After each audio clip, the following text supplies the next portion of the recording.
নমস্কার বন্ধুরা, সবাই কেমন আছো? আশা করি সবাই ভালো আছো, সুস্থ আছো। আমিও ভালো আছি। তো আজকে তোমাদের সাথে শেয়ার করব দুর্দান্ত স্বাদের একটা রেসিপি, লাউয়ের পায়েস।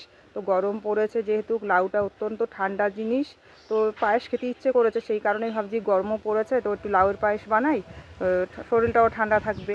তো চলো আজকে সেটাই তোমাদের সাথে শেয়ার করব। আর যদি ভিডিওটা ভালো লাগে অবশ্যই লাইক কমেন্ট শেয়ার করতে ভুলো না। চলো তো কীভাবে বানাই তোমাদের সাথে শেয়ার করা যাক।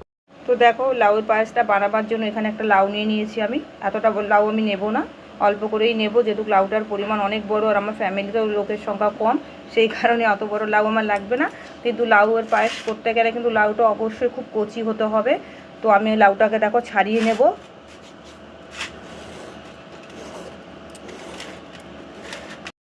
তো লাউটা এখান থেকে আমি দেখো ছুলে নিয়েছি, আর লাউটা এখান থেকে হাফটা আমি কেটে নেব, পুরো লাউটা আমার লাগবে না। আর লাউটা কিন্তু ভালোই কচি আছে, এর থেকেও যদি কচি হয় আরও ভালো হয়। তো আমি এরকম কচিটাই পেয়েছি, অসুবিধা নেই। তো এইভাবে পেছনটাও ফেলে দিলাম লাউয়ের। ভালো করে ধুয়ে নেব, গোটা অবস্থায় একবার ধুয়ে নিয়েছিলাম, যাতে হোক কেটে কেটে নেওয়ার পরও একবার ধুয়ে নিতে হয়। এবার ভালো করে আমি হাতে আর বটির সাহায্যে ভালো করে কুচিয়ে নেব লাউটাকে, খুব সরু সরু করে।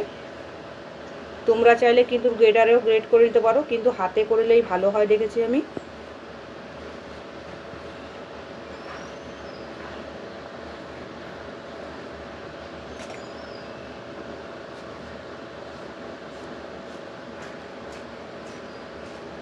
এই দেখো, এইভাবে খুব সুন্দর সরু সরু করে আমি এভাবে কুচিয়ে নেব লাউগুলোকে।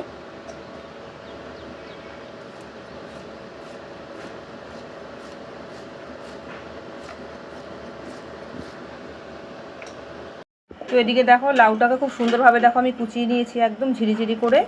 এবার একটু গ্যাসে বসিয়ে নেব, একটু হালকা করে ভাপ দিয়ে নেব। কিছুটা পরিমাণ জল দিয়ে দিলাম লাউটার মধ্যে আমি,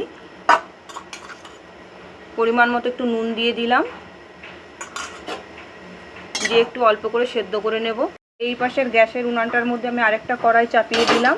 এখানে আমি দুধটাকে একটু জ্বালিয়ে নেব, সেকে কড়াইতে দিয়ে দিচ্ছি।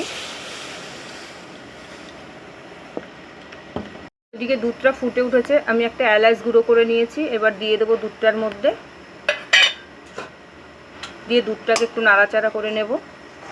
ওইদিকে লাউটা আমার ভাপ দেওয়া হয়ে গেছে, এবার লাউটাকে নামিয়ে নেব।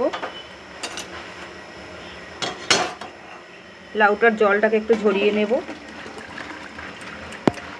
ওইদিকে দুধটা অনেকক্ষণ ফুটিয়ে নিয়েছি, এবার ভিজিয়ে রেখেছিলাম কাজু কিশমিশ, ওটাকে আমি দিয়ে দেব।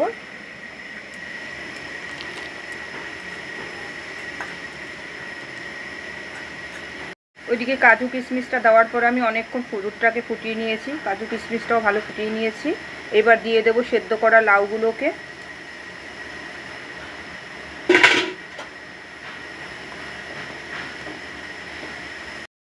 দুধটা লাউটা অনেকক্ষণ ফুটছে, এবার কিছুটা পরিমাণ চালের গুঁড়ো, দেখো সামান্য পরিমাণে চালের গুঁড়ো আমি এবার ওপর দিয়ে একটু ছড়িয়ে দেবো। এটা দেওয়ার উদ্দেশ্য হলো তাতে কী হবে, একটু ঘন টাইপের হবে, সেই কারণেই চালের গুঁড়োটুকু আমি দিয়েছি।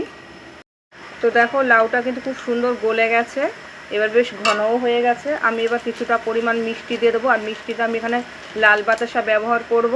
তো তোমরা চাইলে কিন্তু সাদা বাতাসা বা চিনি ব্যবহার করতে পারো, আর শুধু চিনি দিয়ে করলে একটু পানসা পানসা ভাব কিন্তু আসে, সেই কারণে লাউটাকে একটু নুন দিয়ে সেদ্ধ করবে। আর লাল বাতাসাটা আমি এখানে ব্যবহার করলাম কেন, লাল বাতাসাটা দেখতেও সুন্দর লাগবে আর খেতেও ভালো লাগবে, তো সেই কারণে আমি এখানে লাল বাতাসাটা ব্যবহার করলাম।